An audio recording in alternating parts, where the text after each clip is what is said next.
So, hello mga ka-cooker. So, ngayong araw guys, binalikan namin talaga ito yung Maria Gracias kasi kakagraduate ng dalawa kong anak.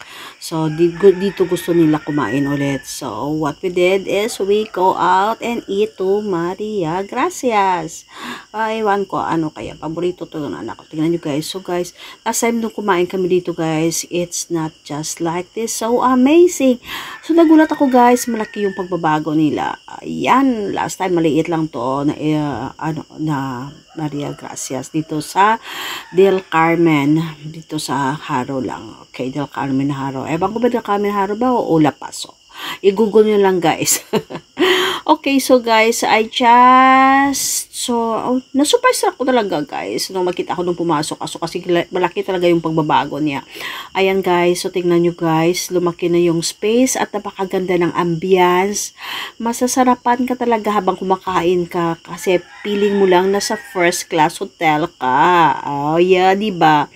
O, ayan guys, tignan nyo. Ayan, ang daming tao. Sobra, ayan, yung cupcake, yung dalawa ko anak, at saka yung BFF ng anak ko. Ayan, si Carlo.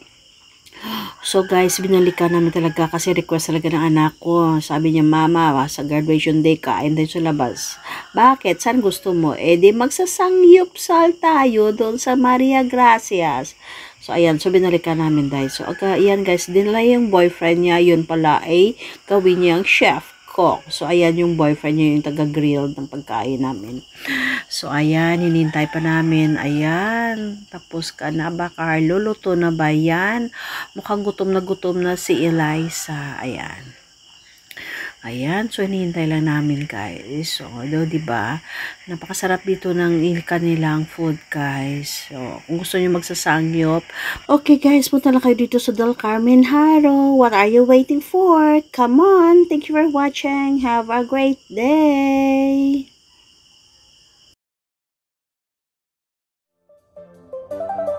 Thank you.